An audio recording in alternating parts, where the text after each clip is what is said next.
Okay.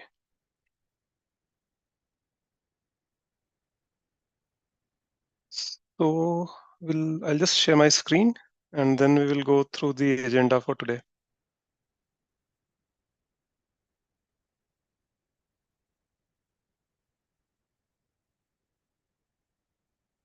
Can anyone confirm if you are able to see the screen?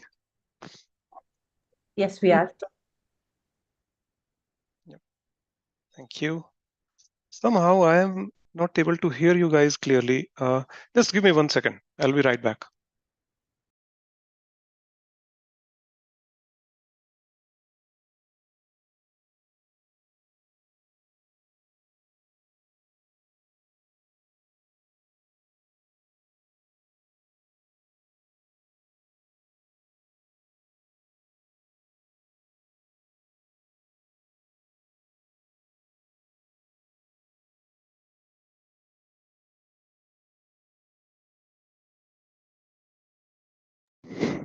Okay, I hope it should be better now. Lot of devices connected on the same Wi-Fi, so yeah, sometimes it causes problems. Anyways, so we'll start the session today. You know what? Actually, I was going through uh, the portions which were coming after the point where we left off in the last meeting, and I thought that it will be very useful that I give some prior concepts of maybe what is this material creation all about, what is the entire creation, what is the prakriti, okay, and all these topics basically if we cover, then some of the basic fundamentals will be very clear to all of you. And once the fundamentals are clear, then you will be able to appreciate the reason for which actually Sri Krishna gave us the Bhagavad Gita. Otherwise, a lot of things will not be very clear, and the understanding of the Bhagavad Gita will be partial. Some understanding will be there, but it will be little. Some topics will be missing here and there might be a lot of questions in your mind, basically, right? So this particular session I am dedicating, like we won't be reading, uh, as we did last time, for only for this particular session. These are just some fundamental concepts which I would like to give before we proceed further, with our reading sessions. And I would request all of you. I'm pretty sure that there will be a lot of questions after this particular session. Okay. So please don't hesitate in asking the questions. Note it down. Last maybe 15 or 20 minutes we will reserve exclusively for Q&A. Okay. So that will help you to understand the Bhagavad Gita in a more proper way, in a more clearer way, basically, and you will be able to actually connect, everything what Krishna is speaking in the Bhagavad Gita once these fundamentals are clear. Okay. So we'll move on. As usual, I'll dedicate this session to our founder Acharya A.C. Bhaktivedanta Swami Srila Prabhupada. Srila Prabhupada ki jai. Whatever I'm going to speak, I'll merely repeat what I have read in the books of Srila Prabhupada. Whatever I am going to speak, I will be merely repeating what I have heard in the lectures of Srila Prabhupada and what I have learned from my Siksha Gurus and the Guru Parampara of ISKCON. And this session is dedicated to him. So the agenda for today is Mangalacharan, as we all do every time, and then Bhagavad Gita introduction. Ideally, like I have written here, pages 5 to 9, but this will be a little different, as I said. And then we'll come to the question and answer. Okay. So these are some of the questions which we will try to answer. Most probably, we will try to. I think this session may not extend up to 1 full hour. Okay, so make the full use of it. Ask the questions. If you have any questions in mind, and some of the questions that we are going to answer now are these basically. What is the aim of human life, and why it is so precious? Then the fundamentals of creation as per the Vedas. What is Prakriti? What are the energies of the Lord? And who we actually are? And what role we have taken up in this material world? Right. So these are some of the questions that we will be answering today. And we will see. So the aim of human life, I think some of us must be remembering. Can anyone recollect from the first session that what what was the fundamental, or what was the core concept of the introduction to Krishna consciousness that we had discussed? Anyone who can recall? That the human are created for serving. Yes, However, due very good. to materialistic lifestyle, the world, and the influence, Hmm. we have got ourselves into service of something. We are still doing service of something else, but Hmm. the main goal should be some, towards the spiritual, um, the service towards Krishna. Absolutely, Um, absolutely, very nice, Mataji. And who are we actually? we are the souls. Yes, we are the spirit souls, right? And this is our body. What you see on the camera is my body, basically. And yes, very nicely summarized, Mataji. So that was the whole crux of the first, the introduction. And this is what we need to imbibe. So we'll, drill down a little further in these aspects today, and we will see, what are these concepts. And these are very interesting things as well. Little bit of technical, but I'll not go very deep into all these things. But still, these are very interesting things. Okay. So the creation, as per the Vedas. Now, when it comes to the creation, the instantly, what actually hits our mind is basically the universe. Okay, the universe in which we are living in, actually, right? But I would say that our knowledge is very limited. As human beings, whatever progress that we have made in this material science, especially in the field of astrophysics or astronomy, is basically very limited, and scientists are still learning. Okay, but the bad part is that the tendency of the humans today, or the scientists in particular today, is that if they don't know anything, they simply say that this thing doesn't exist. Okay, they are very reluctant to accept that our knowledge is very limited. Okay, and that's the reason why there is a constant tussle which is going on between spirituality and the scientists today, right? And but if you actually read the Vedas, okay, so Vedas are basically, there are four major Vedas, but they are very vast, so it's not possible for people like us to go through each and every Veda, basically, like all the four of them. So there are some portions of the Vedas which have been compiled by Ved Vyas himself, actually, and it was for our own benefit. Okay, he knew that in the Kali Yuga, people will be, very distracted. Their intelligence level will be very low, so they will not be qualified to read the Vedas as such. So what he did, he actually partitioned the Vedas into small portions known as the Puranas and the Upanishads. Okay, and then he gave the commentary on the the Vedas, which is known as Srimad Bhagavatam. Okay, so Vedanta Sutra is the commentary on the summarization of Veda, and commentary on that summarization is basically Srimad Bhagavatam. Okay, so this whole concept of creation, according to the Vedas or the Vedic cosmology, it's very nicely explained in Srimad Bhagavatam. And then there is another Purana which is known as the Brahmanda Purana. Right there also we get this concept of creation. Okay, so what is material world? What is spiritual world? I'm pretty sure some of you must not be, having a clear understanding that what we are talking about. Okay, so this particular session will clear most of the doubts, I hope, and then we'll see that what does creation has to say, as per our Vedas. So when I was a kid, I can still remember. See, the reason why I am saying that material science is not that much advanced, although we have made some significant progress, over a period of time, ever since we grew up. We can see that we have made clear advancements, but then these advancements are very minuscule, in front of this whole creation, basically, right? So we need to understand that.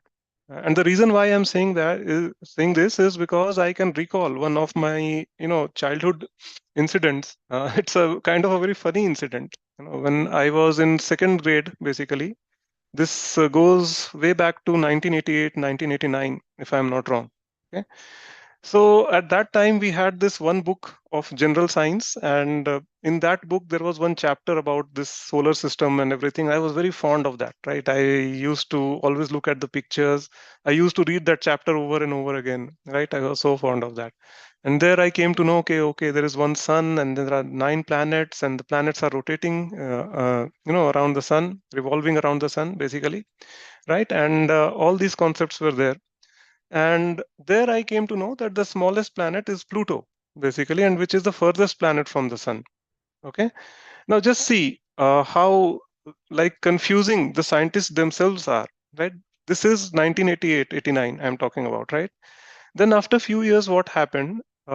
Scientists were themselves very, split, had a split opinion about this. Some of them were saying, okay, Pluto, I mean, can it be considered a planet at all in the first place, right? I mean, it's too small to be called a planet. It cannot be called a satellite either, because satellite moves around a planet and it's moving around the sun. So what should we do? Then after a few years, I came to know that Pluto has been demoted, demoted from its position of a planet, and it's not considered a planet.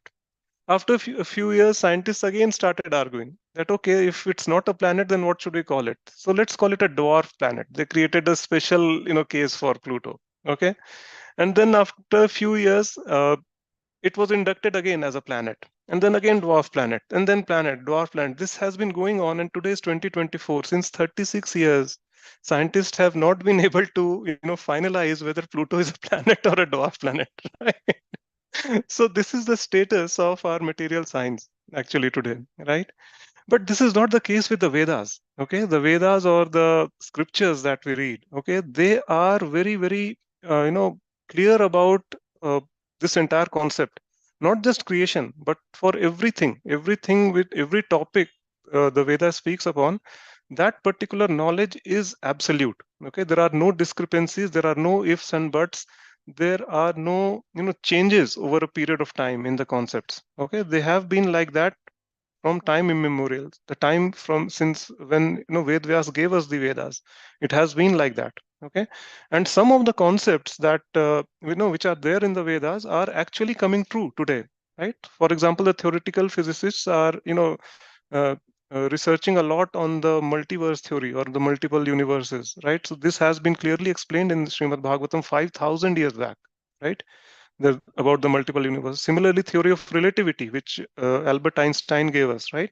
So that has been also, very clearly mentioned. If you read the Srimad Bhagavatam, you'll come to know, that different planetary systems, in the different planetary systems, the time passes at a different speed, actually, right? So this is not a new concept for us. But somewhere down the line, it's very unfortunate, that we actually lost touch of our, culture. We lost touch of this divine knowledge that we had, and we are simply blindly following the West. Okay, so this is the unfortunate case of of us today. But yes, our Vedas are absolute. That's the what I want to convey here right now. Okay, so moving on with this particular the creation, and according to Vedic cosmology, what the creation is. So the reason why our material science is definitely very advanced, but still it's not perfect, because this very body is defective, the material body. Okay, and I'm not just talking about humans. I'm talking about every living entity that you see all around. Whether it's insect, whether it's bird, whether it's any other animal, or anything, plants, whatever. But this body, including our mind and intelligence, they have four major defects in us. Okay, first thing is the imperfection of senses. Okay, that means our senses are not perfect. As an example, we can try to understand that if you say this human body, okay, so this human body is basically tuned or programmed to see only a specific spectrum of light. Okay, we cannot see the infrared, we cannot see the ultraviolet radiations. Okay, there is a specific spectrum which has been defined, and we actually see within that only, right? So in that way the senses are imperfect. Similarly, the sound, okay, we cannot perceive hypersonic sounds, or we cannot perceive subsonic sounds. Okay, there is a frequency range which is given to us, and that is what we perceive. Some animals can hear ultrasonic, some animals can hear subsonic, but then again, the frequency varies from species to species. But the thing is that none of the um, none of the species in the living entity has a perfect sense, that they can hear all type of sounds, or they can hear all types of, they can see all types of lights and all those things. Okay, so in that way our senses are imperfect. Okay, this is just one small example, and a lot of things that we see or that we hear are not as, as it is basically. Okay, and another example I can say, uh, that how many of you know that what is the exact color of the sun? Anyone?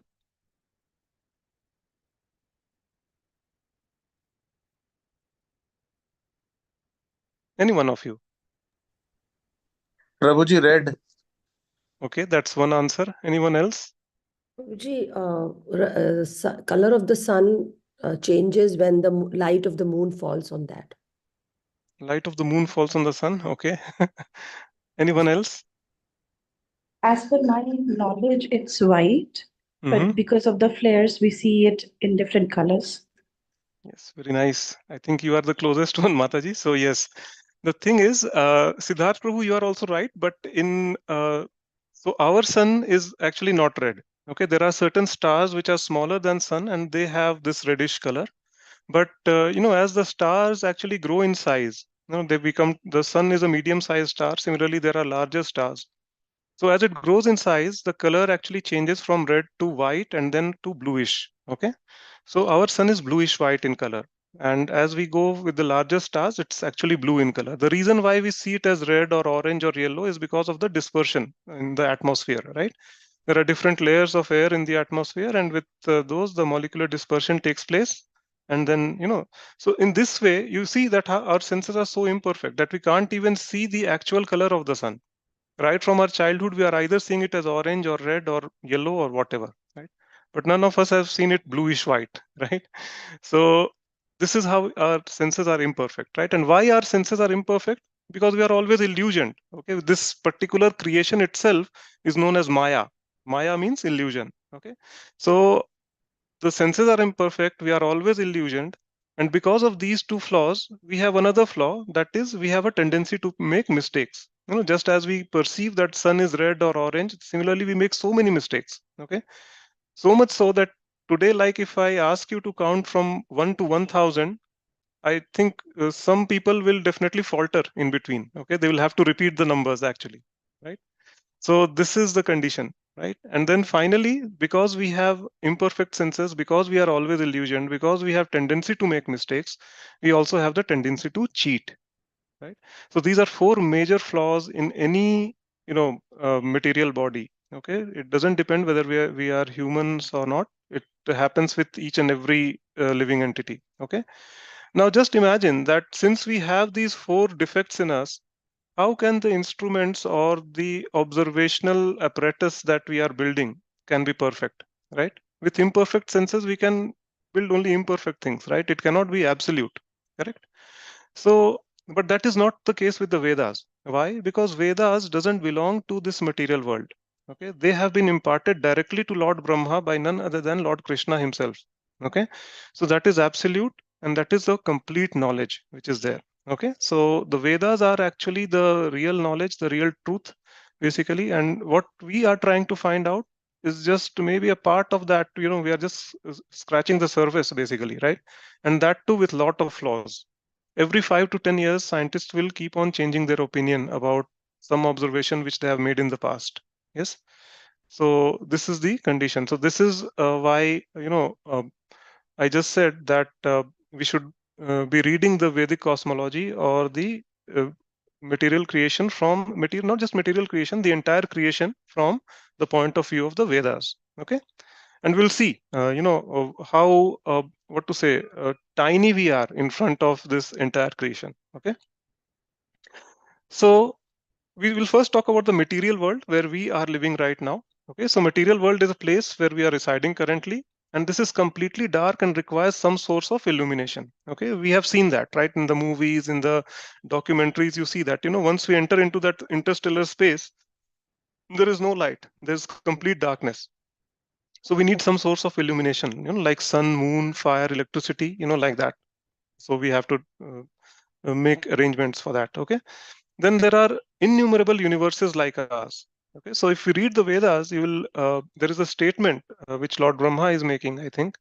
um, Ishita Mataji will just take the questions towards the end. Okay, you can just note it down. I'll definitely spend significant amount of time answering the questions today because I'm pretty sure that we'll have a lot of questions. Okay, going ahead.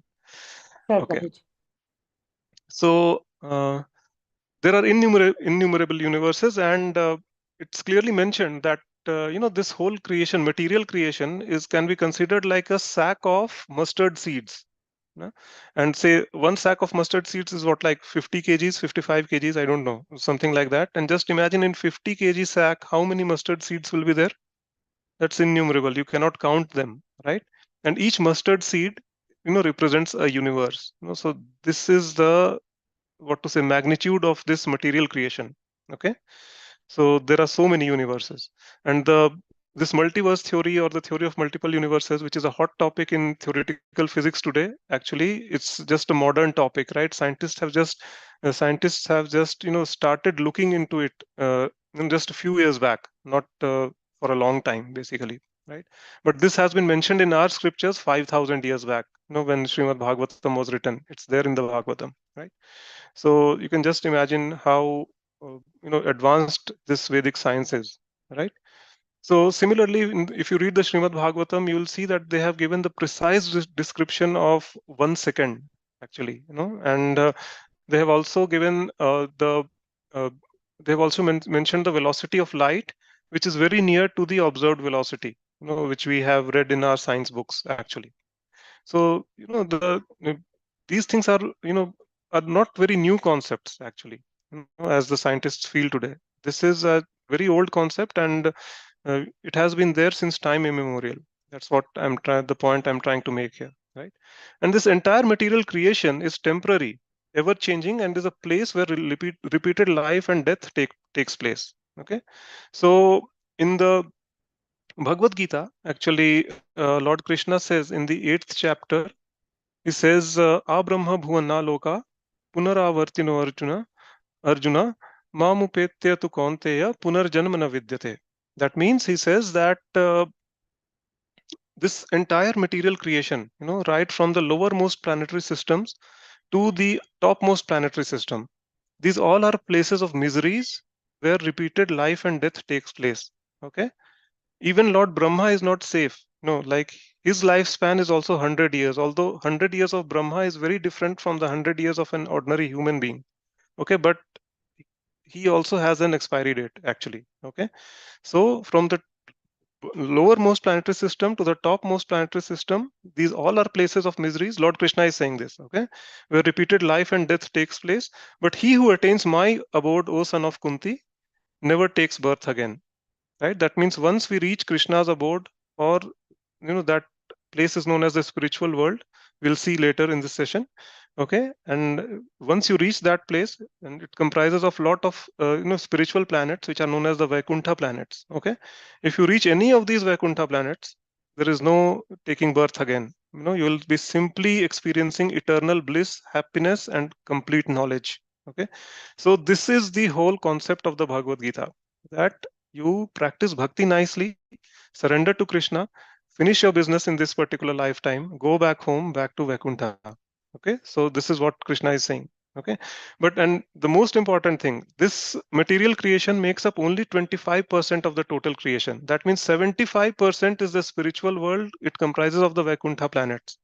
We are the special ones, chosen 25% ones who are here struggling with life, death, and rebirth. Right? Why it is so? That also we'll see later. Okay, that's another interesting topic. So material creation, the material universe again. So if you see let me show it. Yeah, this one here. So I'll just quickly summarize. So this is what you see, this egg-shaped thing over here. This is the whole universe. Okay, now just see how different it is from our concept of the universe. Okay, the scientific concept. What we feel is that just if we somehow get into the outer space, the interstellar space, that's the point where the this universe starts, basically, right? And what does it comprise of? It comprises of stars and galaxies, and some other celestial objects, basically quasars, pulsars. There are so many of them. Okay, so but this is what the concept is right now. But just see, that is just one small fraction, that we are observing. Okay, this whole egg-like thing you see here is the universe, and it comprises of 14 planetary systems. Okay, out of these 14, the top 7 are known as the higher planetary systems, and the bottom 7 are known as the lower planetary systems. So, including our Earth planetary system, basically, which is known as the Bhuloka, there are 7 planetary systems above Earth planets. Okay, like for example, it's Bhuvarloka, Swargaloka, Maharloka, Janloka, Taploka, and Satyaloka. Satyaloka is the abode of Lord Brahma, okay, where Lord Brahma resides. Now, this Bhuloka, normally our concept is that Bhuloka means this Earth or Prithvi, basically. So this concept itself is wrong. Okay, it's not just one planet or just planet Earth we are talking about. We are Bhuloka means we are talking about the Earth-like planets. Okay, so in this diagram, if you see, there is a disk. Okay, this one over here. Okay, which is basically the stars, galaxies, and it's the interstellar space that is talking that we speak about. So you just imagine that the interstellar space that we see, and we think that this is the whole universe, it's just a small thin disk over here, like this. And this is where we are residing. And this entire disk comprises of millions and billions of planets which are similar to Earth, basically, right? And this whole section basically is known as the Bhuloka. Okay, there are so many planets there. Okay, we are far from being alone in the universe. A lot of times, we ask the questions, are we alone in this universe, right? No, that's not right. We are far from being alone, and this section is known as the Bhuloka, basically. Okay, and then below this Bhuloka, there are 7 planetary systems which are known as the hellish planetary systems or the lower planetary systems, basically. And we'll see what is the difference between the two. Okay. So our universe comprises of 14 planetary systems. Top 7 are known as higher planetary systems, and there is more comfort and sense gratification. Okay, especially in the Swarg Loka. So primarily, all the puja part and all the karma kand that we do, basically, like most of them are targeted in such a way that after quitting our body, we attain to the Swarg Loka. Right? Why? Because more sense gratification is there. Okay, like the aging process is very slow. The people or the inhabitants of the Swargloka, they actually drink a nice nectar, which is known as somras. Now, the somras, quality of somras is that here we actually, consume alcohol, right? Why? Because alcohol gives us that kick. Some people are, like very fond of that kick which alcohol gives. But the taste of alcohol is not very good, actually. Okay, so it's a very bitter in taste. But just because of the kick, actually, people are drinking, and then they forget everything. The quality of this somras is that it will give you the kick, which will be many times more than what alcohol gives you. It has an awesome taste. That taste cannot be described in words, and on top of that, it will reverse your aging process as well. Right? So talk about that. The sense gratification when we are talking about, right? So this is the kind of sense gratification that you will have in the Swargaloka, right? But then again, that also is a part of this material world, and then everything comes with expiry date over here. Okay, nothing is permanent. So this is the higher planetary systems. Okay, the bottom 7 planetary systems are called the lower planetary systems, where the asuras and nagas they reside. Okay, and these lower planetary system inhabitants of the lower planetary systems, they are very advanced, actually, technologically and physically. Also, they are very strong and powerful. Compared to the inhabitants of the higher planetary system. So the technology which exists in the lower planetary systems is basically similar to ours, but it's very much advanced, and it's purely based on the material things. Whereas the technology of the inhabitants of higher planetary system are more subtle, right? They basically, for example, the telepathic communication, people of higher planetary systems can do that. Similarly, there is a loka called Siddhaloka, right? And the inhabitants of that Siddhaloka, they do not need any aircraft to travel from one planet to another. They can simply fly just like that, okay, from one planet to another, right? So this is known as so this is the kind of technology which the inhabitants of higher planetary system possess. Okay, they have their technology is very subtle, basically. Okay, they are basically working on the platform of mind and intelligence. Okay, whereas the lower planetary system inhabitants, they are basically working on the platform of intelligence and body, physical things. Okay, so in that way it's very advanced. So all this technologies that you see, the touch screen and the internet and all those things that we are using right now, are basically, all these are asuri technologies. Okay, but anyways, since we are into Krishna consciousness and we firmly believe that everything can be used in the service of Krishna, so we are trying to use this technology as a service of Krishna. This Zoom call is also one such example, where we are, having a, what to say, an association of devotees virtually, right? And I can just pray that our Guru and Lord Sri Krishna will be very pleased with this small and humble effort which we are making, towards making people Krishna conscious. Okay. So this was about lower planetary system, and sense gratification is there in the inhabitants of lower planetary system, but it's very miserable place due to lack of spirituality. Okay, so this is the, now just now you will be able to appreciate the special position of humans, like why devis and devatas also, are hankering to take birth in as humans, and that too in the age of Kali Yuga, right? The reason is that the position or the situation of this bhuloka is such that it's right in middle of the uh, top planetary systems and the bottom planetary systems. Okay, so as we go above, the sense gratification and comfort also increases. And in that scenario, when you are very, very happy, it's very difficult to remember Krishna, or it's very difficult to practice bhakti. Similarly, if you are very miserable, right, if you are completely deprived of spirituality and you are just working like 18 hours, 20 hours a day, then again you are so miserable, your condition is so pathetic that in that misery you will never be able to remember Krishna. Okay, so on the earth planetary system, we have just the right mix of happiness and distress, basically. So the chances of practicing bhakti is very high in the bhuloka, basically. Okay, if we go higher up, the things will become very difficult. If we go lower down, the things will become very difficult.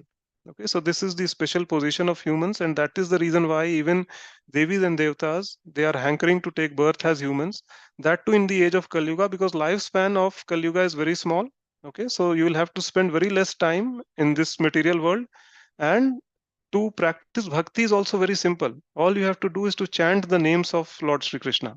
In our case, it's Hare Krishna, Krishna Krishna, Hare Hare, Hare Ram, Ram Ram, Hare Hare. Simply by chanting this, holy name, you just chant and listen, chant and listen. This is known as mantra meditation.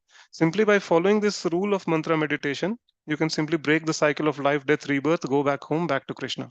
Okay, so this is the reason why this human life is so precious.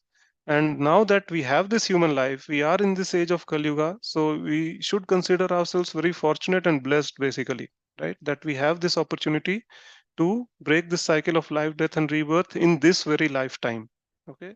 Otherwise, it's very difficult. Once we start reading the Bhagavad Gita, we'll come to know that this complex of birth and rebirth is a very complex process. No one can actually predict that in what kind of family they will be taking birth again, whether they will be getting a human body again or not, right? That itself will be a very big question, right? So all these things will be discussed when we start reading. Anyways, coming back, so this was about our material world, the material creation, the material universe, basically. And then there is another world which is known as the spiritual world. Okay, and this spiritual world basically comprises the 75% of the uh, other universe, the total creation, basically, right? So again, this is very interesting topic. Like, why, if this comprises of 75%, then why are we actually uh, struggling here in the 25%? What is so special about us, that we were selected in these 25%? Okay, so anyways, so it comprises of 75%, and it's just the opposite of basically the material world. We said that material world is full of darkness and we need some source of illumination. Okay, but the spiritual world, it's just the opposite. It's always illuminated. And how it is illuminated? It is illuminated by the effulgence of Krishna himself, which is coming out of the body of Sri Krishna. That effulgence is there. So you can see this. This is the spiritual sky. It is very different from our material universe, because once you go into the interstellar space, you will see everything is black, right? And some stars are twinkling here and there, right? But this is just, see, this is how illuminated it is, right? And all these things you see here, the small ones, these are all small planets, and these are known as Vaikuntha planets. In each of these Vaikuntha planets, Lord Krishna actually expands himself into 400 Narayana form, okay, or like Vishnu, okay. Vishnu is basically, we refer to in the material world, there we refer as Narayana. So 400 Narayana form is basically situated personally in all these Vaikuntha planets, and people who have, who have no baggage of good karma or bad karma, who have cleared the baggage basically after quitting the body, who have practiced bhakti very nicely basically. After quitting the body, they are allowed to enter into any one of these Vaikuntha planets. Okay. And the topmost planet in this spiritual world is known as the Golok Vrindavan, where Krishna himself is present in his original form, original two-handed form as Murlidhar, right? And along with Srimati Radharani, he is performing eternal pastimes. Okay. And once we reach any of these planets, the only job description that you will have is to serve either any of these Narayana form, or if you are, like fortunate enough to reach Golok Vrindavan, then basically you will have to participate in the pastimes of Krishna. Either Krishna will be troubling Srimati Radharani with some of his mischiefs, and then you will have to support him in doing that, or you can choose to, take the side of Srimati Radharani and try to counter all the mischiefs of Krishna that he is performing. So, how many of you want to do that? Basically, that is the only thing that you will have to do there.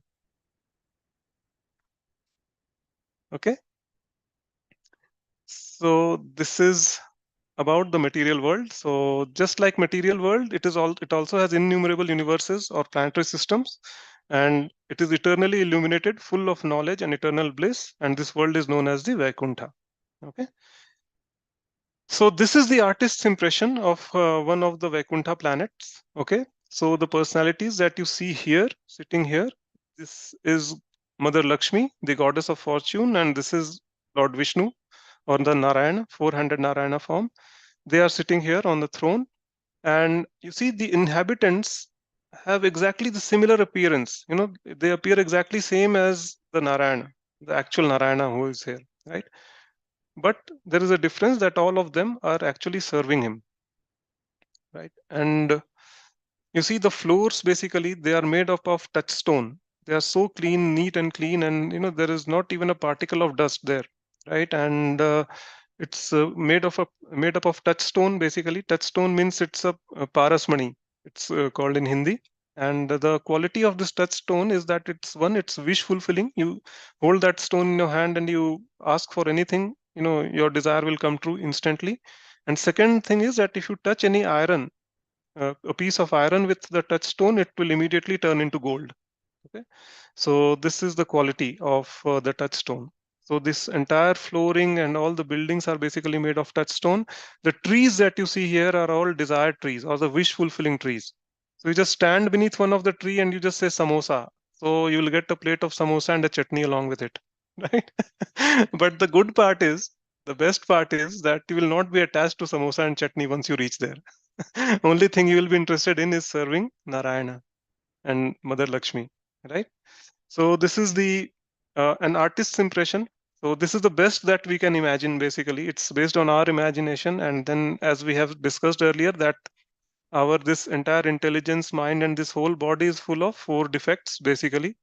So with these defects, whatever best we could come up with is, something like this. But it's way more beautiful, trust me. And that place is just the place to be. Okay, there is no life, no birth, no death, no miseries. It's just Vaikuntha. Vaikuntha means without, जहाँ कोई कुंठा नहीं हो. Kuntha means dukh, right? So that is known as Vaikuntha, and it's eternally full of bliss. Okay, so this is the place where we want to go. Okay, this is the place where, like in ISKCON, we say a lot of times that, you just chant Hare Krishna and break this cycle of life and death. So this is what we mean. And this, in the scriptures of some other faiths, is sometimes referred to as the kingdom of God. Okay, so this is the kingdom of God, basically. All the Vaikuntha planets are under his kingdom. Okay, and we'll see why have we fallen into this material world, material existence, and why are we just put into this cycle of life, death, and rebirth. We'll see a little later. Okay, so now I would like to discuss some very important topic. Who are we? Who we actually are?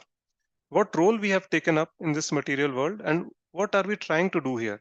Okay, now if this particular topic is very clear to all of you, then I think you know understanding the Bhagavad Gita, or any fundamentals of spirituality will always be very clear. Okay, so please listen very carefully, intently, and then if you have any questions, please feel free to ask. Okay, just give me 1 minute.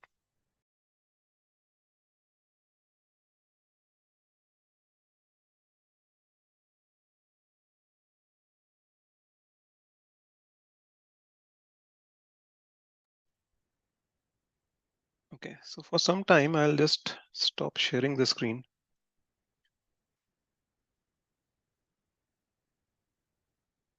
Okay.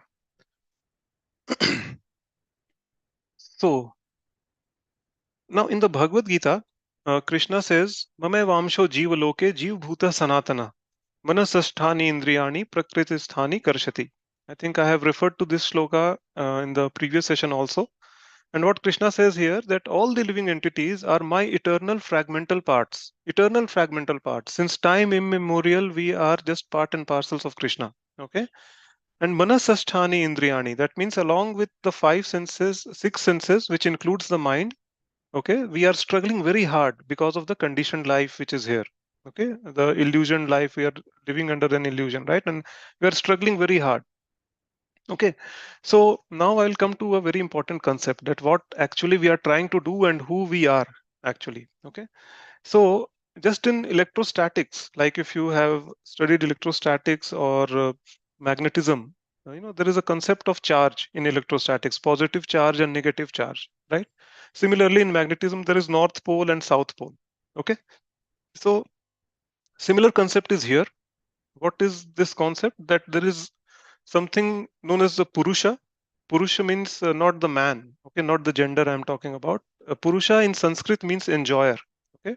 And there's another thing which is known as Prakriti, okay, which is basically that which is enjoyed, okay, that which is enjoyed by the Purusha, okay. So this Purusha and Prakriti, these are two different entities basically, and we are very closely connected, okay, to this concept actually. So please don't, kind of what to say. Associate this with your genders actually. Okay, that is not the right perspective to do. Just try to understand the core concept. Okay, so Purusha means the enjoyer. Now we have seen that we have came in this material world. Why? To enjoy, right? We just want to enjoy here. Okay, you see uh, like every person, irrespective of the fact whether they are men or women or any other other species of life, insects, birds, everyone is just trying to enjoy. What we are trying to do is we are trying to exploit this material nature, all the natural resources which are there around us, and in some way or the other we are trying to modify it in such a way that we are trying to use it for our own sense gratification. Okay, so in that way we are all enjoyers. Okay, so we are all purushas basically. We are trying to enjoy here, so we have taken up the role of the purusha. Okay, so all the Matajis who are sitting here, you might be having a body of a woman, okay, but the role that all of you have taken up is that of an enjoyer or the Purusha. And same is the case with men as well, and every other living entity. Okay, not just humans, but every other living entity. So this is the role that we have taken up. Okay, but who we actually are. So actually, Krishna says that Mamay Vamsho Jeev Loke Jeev Bhuta Sanatana. We are eternal part and parcels of Krishna.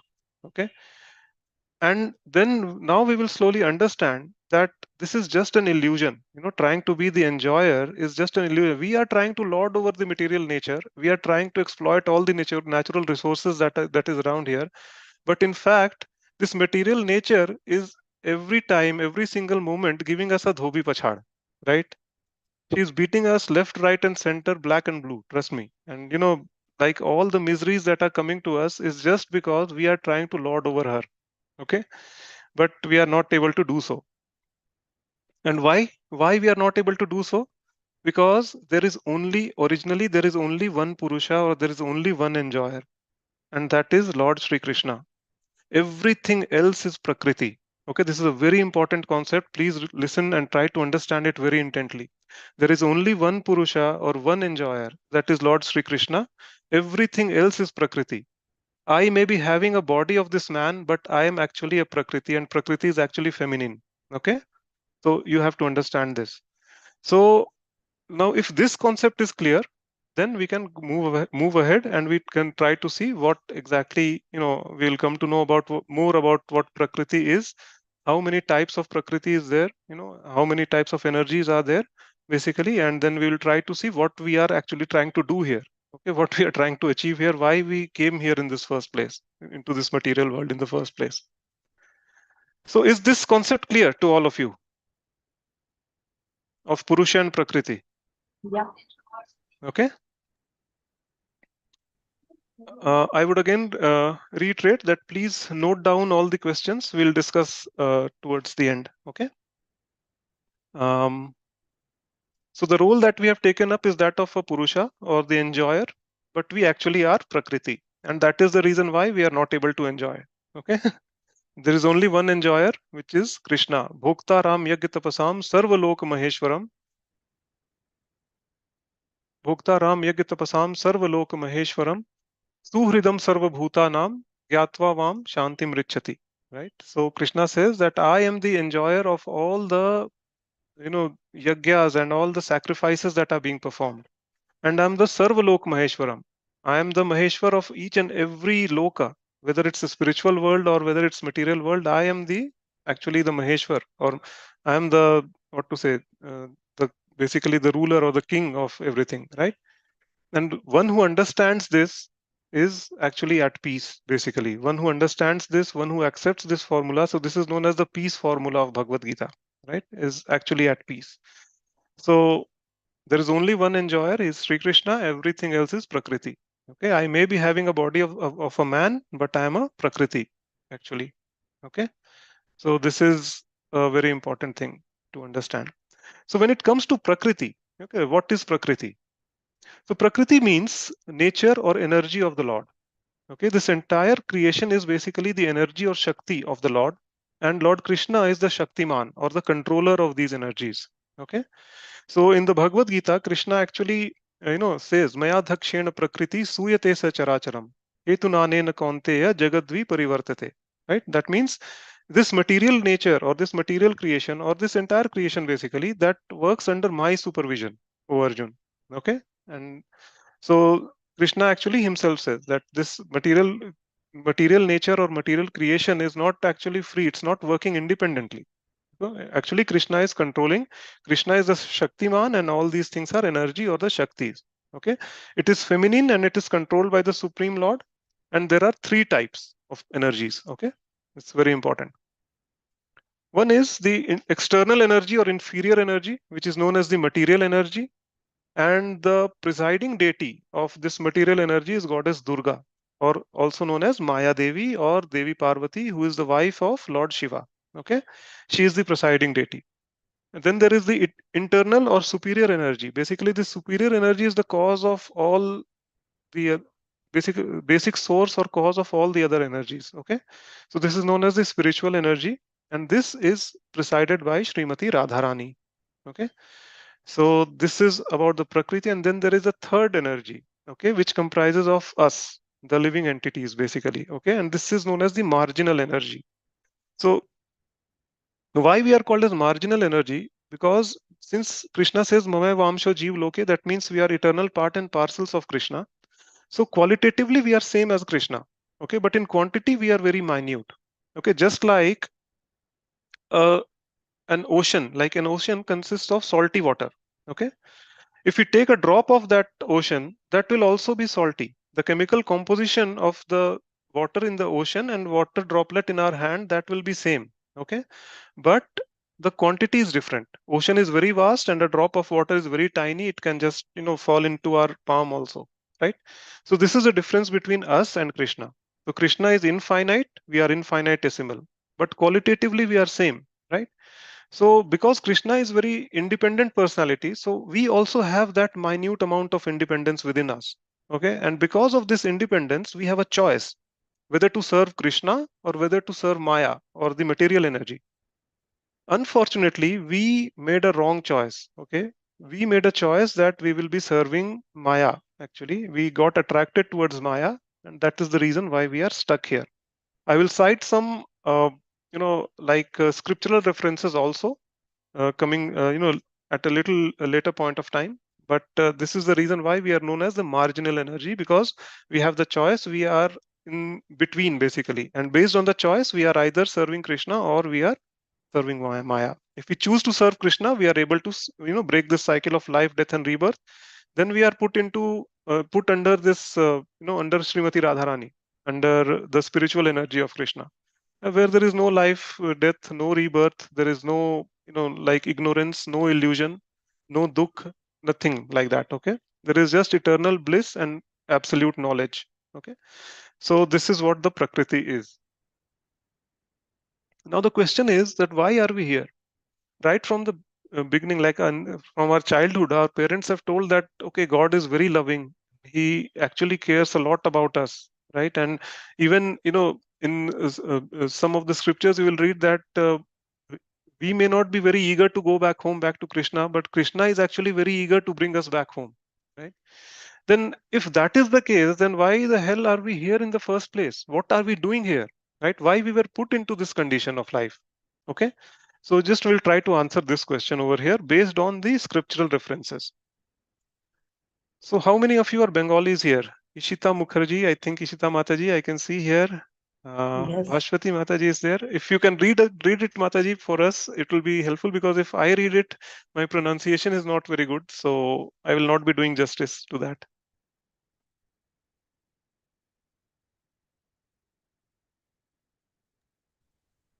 I am not very fluent in reading the Bangla words, but Okay. I'll try to pronounce this one, the one written in English.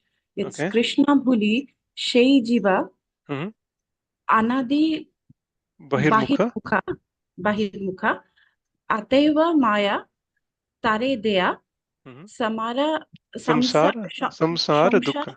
Dukha. Samshara Dukha. Thank you. Thank you so much, Mataji. So, forgetting Krishna, the living entity has been attracted by the external feature from time immemorial. Okay, since time immemorial. Therefore, the illusory energy of Maya gives him all kinds of misery in this material existence. And this is said by none other than Lord Chaitanya Mahaprabhu, who was Krishna himself.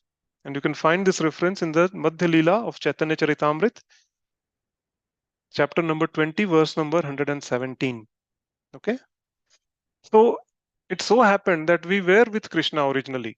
Okay, we were there with him. And at that time, it's very difficult to trace at what time all this thing happened, because time actually doesn't exist in the spiritual world.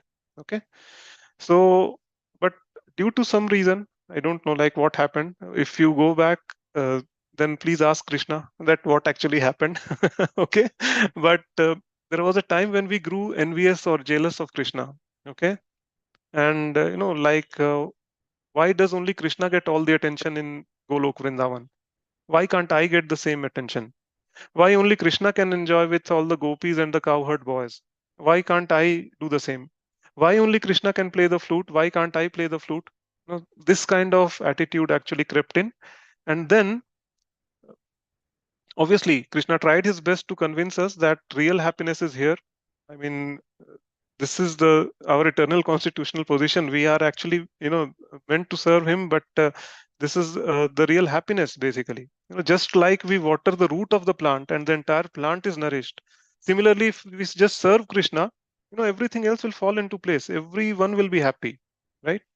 Similarly, if this hand, basically what this hand does, we basically take the food and put it in our mouth, and we put that food ultimately goes to our stomach, our belly, right? And from there, if it is supplied nicely, then what happens? We entire body is basically nourished, because of that food. So similarly, if we just simply serve Krishna, we will be nourished, we will be happy, and we will be blissful. But we simply somehow or the other became envious of Krishna. We were not ready to accept that, and finally we said that, okay, Krishna, let us go. We don't want you in our lives. Okay, and we just left him, and but Krishna was kind enough. He said that, okay, I'll create another place for you. Just see that if you are able to, able to become Krishna there or not.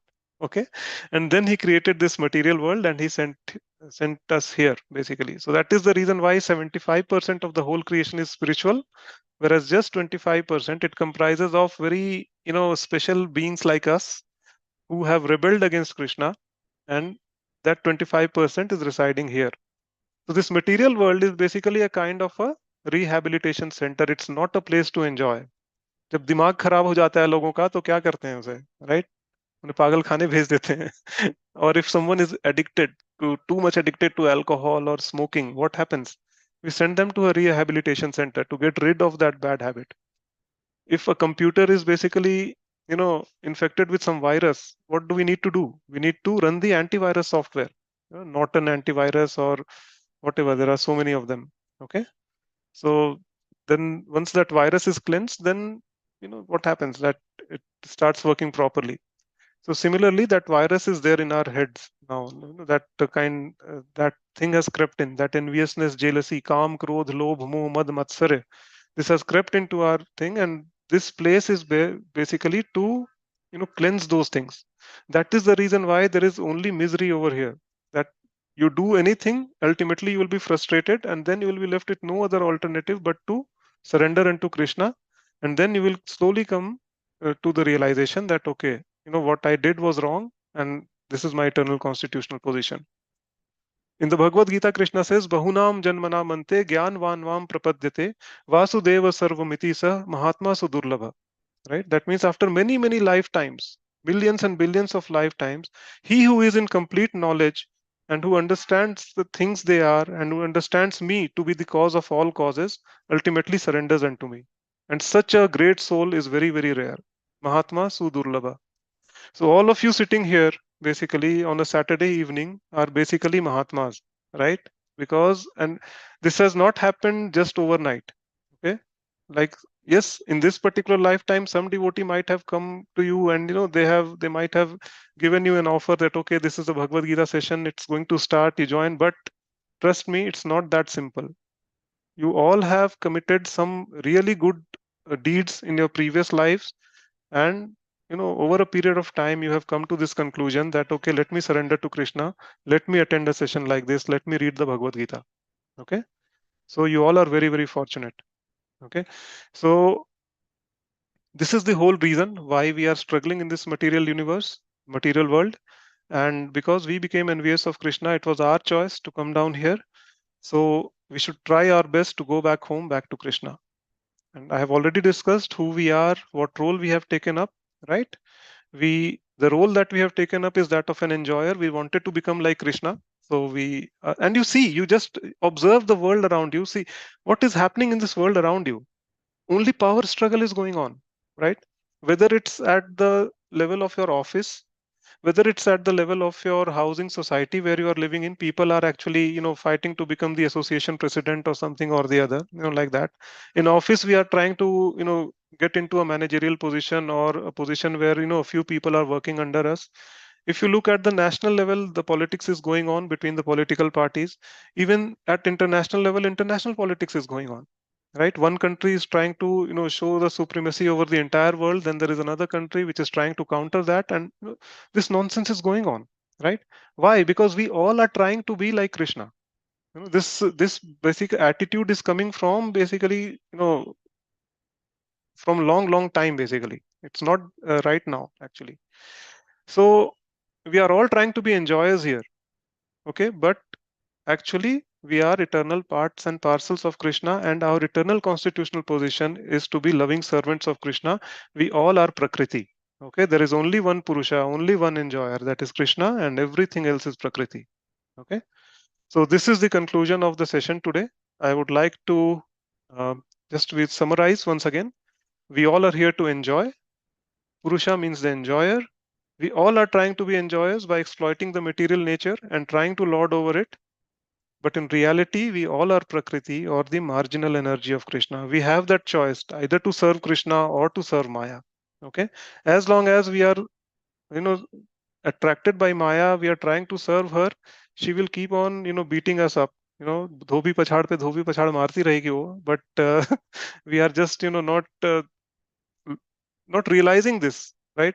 Just like an obstinate child, we are just trying every time we just get up. Okay, maybe in this lifetime, if I lead my life like this, then I will be happy. Oh, in this lifetime, if I take up this kind of a body, then I'll be happy. So this mentality is called chewing the chewed, right? If you go to a sugarcane juice shop, what happens? They just extract the juice out of the sugarcane and then they throw the husk, right? If someone tries to pick up that husk and chew it, with a hope that okay, they will try to derive some nectar out of that husk, what will you call such a person? Obviously he is not a very intelligent person, right? If a person is trying to do that, आप बोलोगे अरे यार उससे already juice निकल चुका है, अभी क्या ढूंढ रहा है तू उसमें, right? So same is the case with us, that सारा कुछ यहाँ से निकल चुका है, मटेरियल वर्ल्ड में कुछ भी नहीं है, there is nothing left here, right? But still we are trying to chew the chewed. We are just like that husk. We are trying to think that okay, maybe in this lifetime I will try to do this, I'll be happy, I'll take up this body in another lifetime, I will be happy. But that's not going to happen. As long as we are serving Maya, that's not going to happen. Only when we serve Krishna, when we actually align our energy in the right direction, when we serve the right personality, okay, then we will be truly happy. We'll break the cycle of life, death and rebirth. We will live a life of eternal bliss and an absolute knowledge. Okay, so that brings us to the end of the session. Thank you so much for staying till the end. Now comes the part of the question and answer. I'll be more than happy to answer all the questions. And I'm pretty sure that there must be a lot of questions. Okay, so just feel free to ask anything. Yeah. Hare Krishna, Prabhuji. Hare Krishna, Mataji.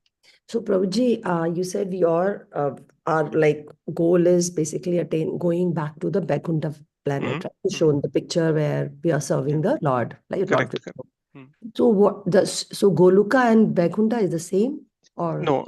So just like as I showed you in this particular diagram, let me share my screen again.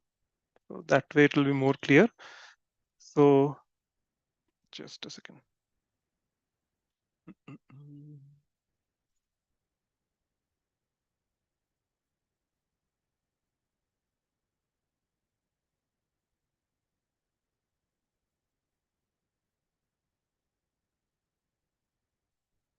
Yes.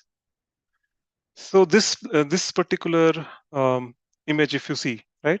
So you see that there are so many planetary systems, and if I go one step above, so this is the material creation basically. There are so many universes, right? So similarly, in the spiritual world also, there are so many other planets, or universes in this spiritual sky. Okay. So all these are known as Vaikuntha. And Golok Vrindavan is the topmost. So just like in material world, the topmost planet is known as the Satyaloka, or the abode of Lord Brahma, right? So similarly, in the spiritual world, the topmost planetary system is called Golok Vrindavan, where Krishna, in his original form, actually he resides in the Goloka, right, along with Srimati Radharani, and he's performing his eternal pastime.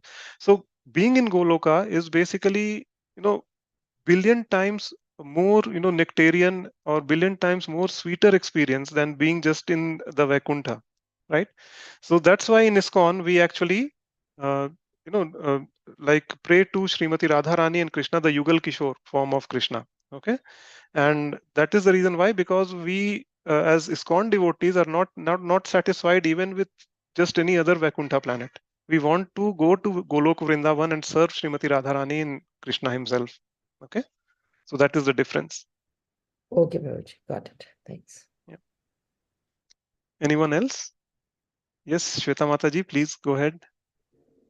Hare Krishna, Prabhuji. Hare It Krishna. was wonderful nectar session, actually. Thank Hare you Hare. for that. Hare Hare.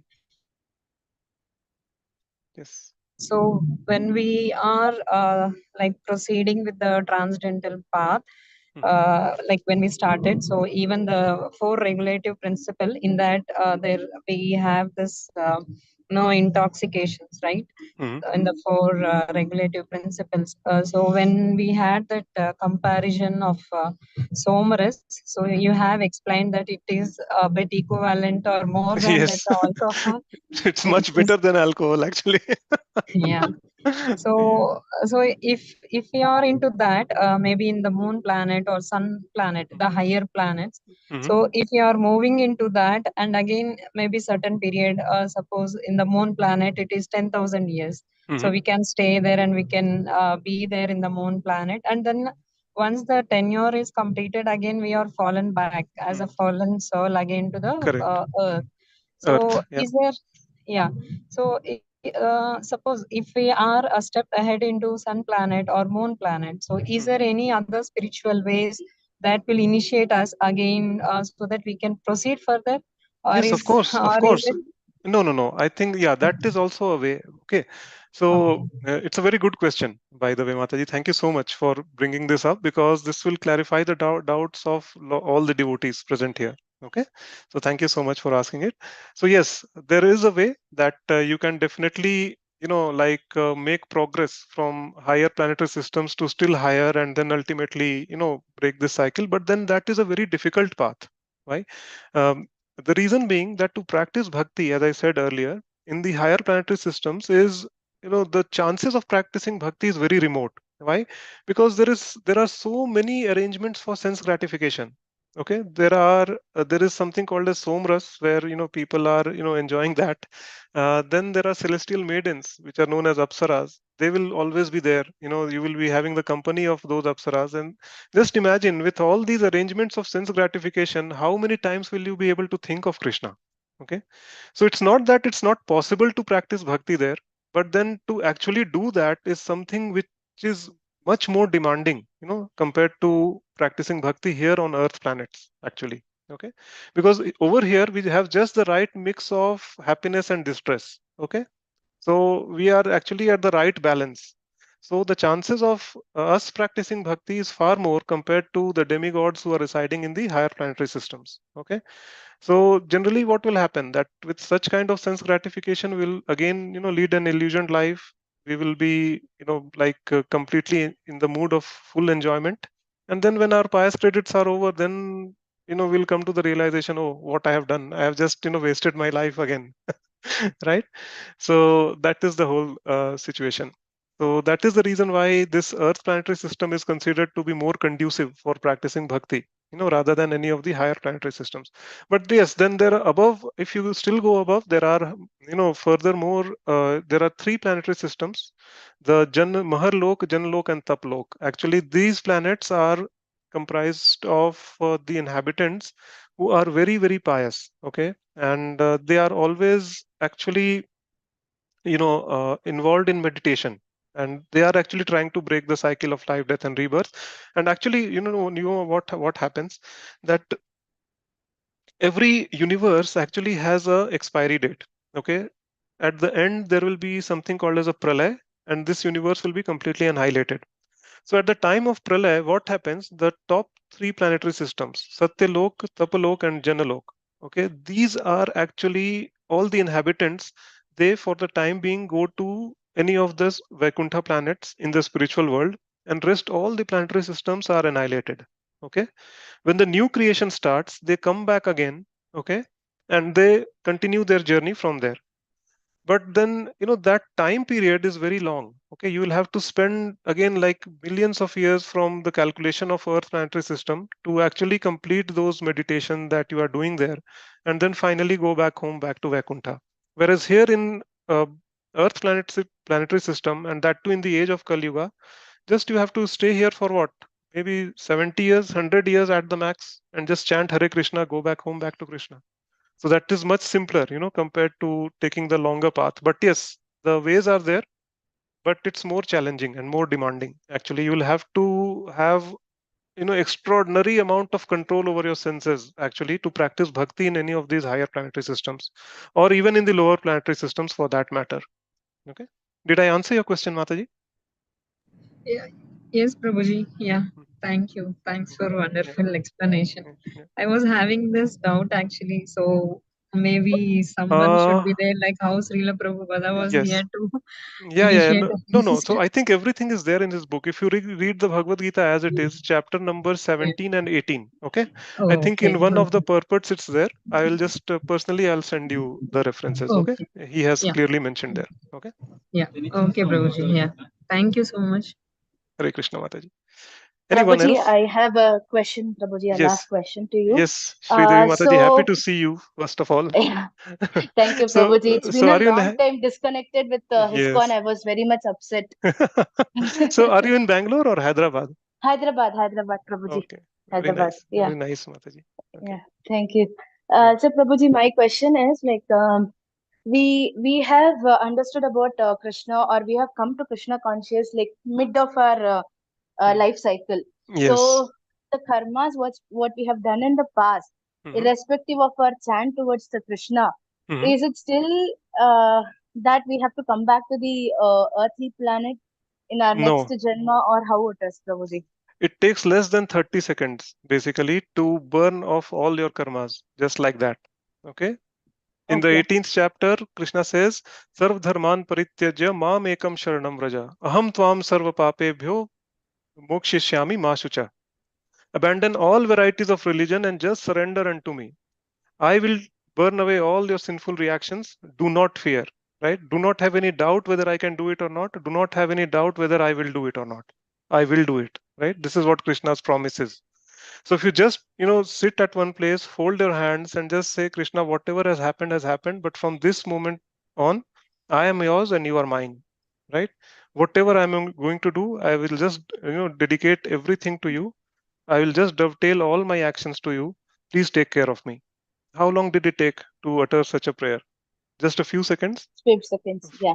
Within these few seconds, Krishna is so merciful that he will take the charge of your life. And then from that point on, you will not be bound by any reactions whatsoever, provided you follow what is written in the Bhagavad Gita. If you just try to implement that in your day to day life. For example, if I am a software engineer, I go to the office, I have to deal with so many people every day, right? So what will Right. happen that sometimes, even if you don't want, what happens that you have to indulge in some office politics. Okay. I mean, Hmm. you are just pulled into that. Okay. But then at the end of the day, what happens? You just come out of the office and just sit and just for 1 second you say, okay, Krishna, whatever I have done today, it's all dedicated to you. I offer that to you. Simple, as simple as that. You just do that, and then everything else is. Krishna says actually, that yat karoshi yad ashnashi yad juhoshi dadasi yat tapasyasi kaunteya tat kurushva madarpanan. Whatever you do, whatever you eat, whatever austerities you perform, whatever charities you do, okay, do that, O son of Kunti, as an offering to me. So in that way, in the next sloka, he says that in that way, what will happen? You will not be bound by the reactions of all these, activities, and ultimately you will be left with no baggage. You will come back home, back to me, right? It's not that Krishna is actually demanding or he is actually, trying to show his supremacy on us, by saying these shlokas. He's saying these shlokas just for us, basically. He's more concerned about us, that because this is the only way we can go back home, back to him. Otherwise, for even for a single instance, if we have attachment to any person, place, animal, or thing, right, then we will be simply bound by the action and reaction, that karma cycle, basically, right? And that's very, very vicious. You don't know where you will be landing up after that. So it hardly takes Absolutely. 30 seconds, Mataji, to just answer your question. Just surrender. I know, like sometimes even I also feel that I just wasted 36, 37 years of my life, and now I have come to Krishna consciousness. Then what about the kids who are just born in a Krishna conscious family, right? Hmm. They are chanting right from the childhood, actually. I can see in my center, the kids, they are reciting the shlokas of Bhagavad Gita much better than me, right? Hmm. So, yes, they are definitely blessed. It's 100% sure that this is their last life, basically, in this material world. But then we are also safe. Okay. So we need not worry. Sure, Prabhuji. Thank you Yeah. so much. Hare Krishna. Hare Krishna. Hare Krishna, Prabhuji. Hare Krishna, Mataji. You were very right when you said we will have a lot of questions by the end of the session, which is so true. Yeah. Now, I had like 3 to 4 questions because I wrote it down while you were explaining the slides. So the first question that came to my head was, what are the gods and why Krishna or Vishnu avatar of Krishna or the demigods? Why they have so many hands? Uh, or they're depicted with so many hands? Are they not like us? They don't look like us or something No, like no, that? it's just basically to demonstrate more efficiency. Actually, see, we have taken birth with in this particular body, okay, which is made up of 5 elements. Actually, all the demigods are also jivatmas like us. Okay, first you have to understand the difference between the demigods and us. Okay, and Lord Krishna. Lord Krishna is transcendental. He is in the spiritual world. He is actually beyond. He is not touched by material nature at all. Okay, so it is said that Lord Krishna is like the sunshine and the material nature is like the darkness. Wherever there is sunshine, the darkness will not exist. Okay, so let's not compare ourselves to Krishna. Okay, he is just in his own position. Okay, and he's supremely independent, so he can do whatever he likes. Okay, but the demigods, actually, on the other hand, they are just jivatmas like us. Even Lord Brahma is just a jivatma like us.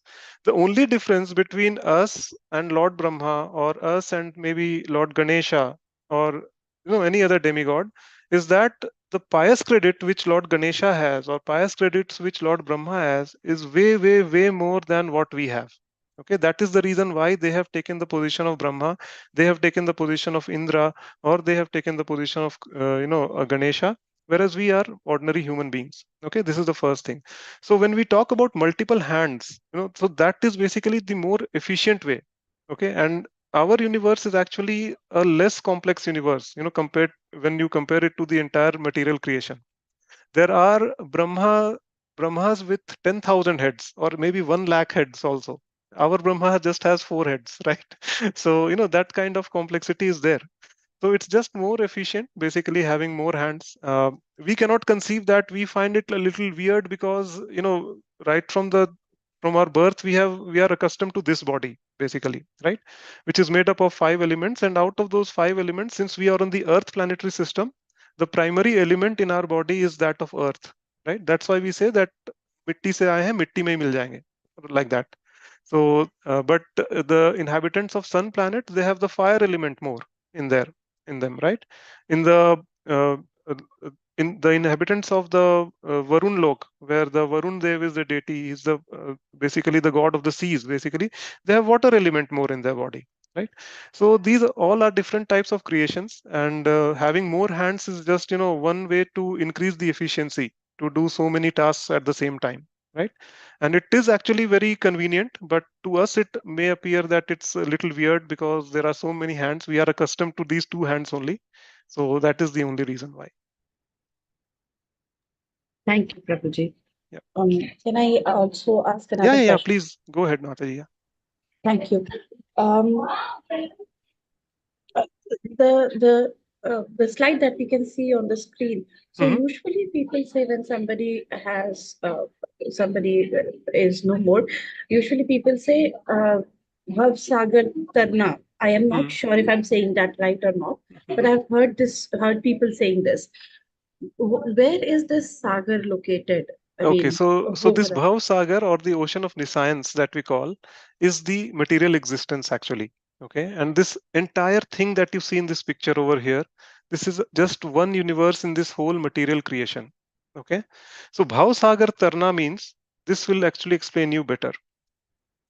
So you see, this whole picture is basically mostly it's spiritual world. This small section over here that you see, that is the material world. Okay, so this is known as the Bhavsagar. Basically, in the terminology that we are using, is known as the Bhavsagar. So once you cross this,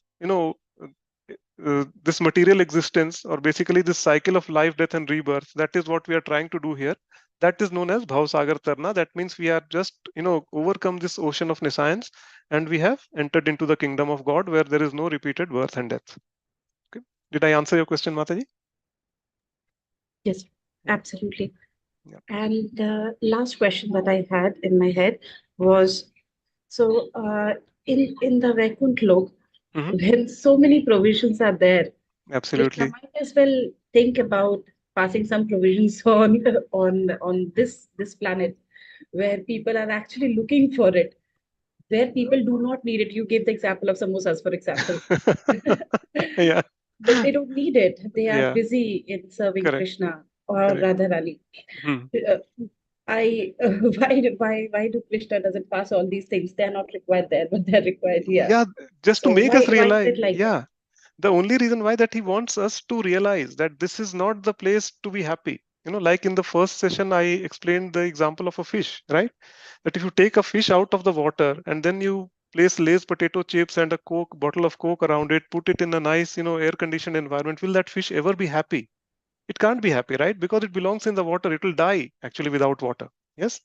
So same is the case with us. We are all spiritual beings. We are spirit souls. We do not belong here. That's what Krishna wants us to realize by putting us into miseries over and over again. That this is not the place to be. Even when he descends from, like in the Dwapar Yuga, he came, from Vrindavan to here. Just he gave a glimpse of the past times. And when he was here, like everyone was happy. Not just human beings, the animals, the birds, even a moment of separation was like, they used to feel that okay, years are passing by. If so he actually just gives you one indication that okay, this is not the place to be. The real happiness is there in the Goloka. So what the hell are you doing here, boss? You just तेरा ध्यान किधर है, तेरा hero इधर है, look at me. Right? Come back to me. Right, this is what he's wonderfully trying. explained? Yes. Yeah. Yes. Thank you. Okay. Anyone else?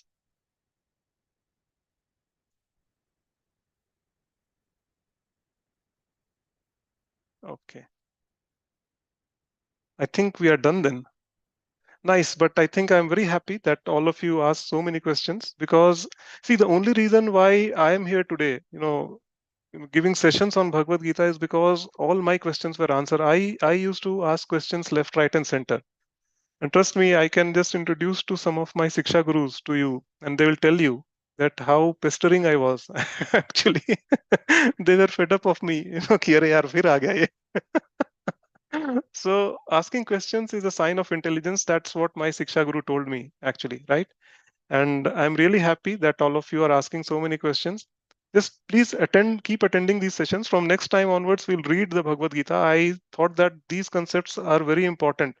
Otherwise, you won't be able to appreciate the message of Bhagavad Gita until and unless you know what this creation is, why are we struggling, what is the material world, what is the spiritual world, what are we actually trying to achieve by following Krishna consciousness. Okay, then it's you'll not be able to appreciate the message of Bhagavad Gita, right? So these small concepts are very important.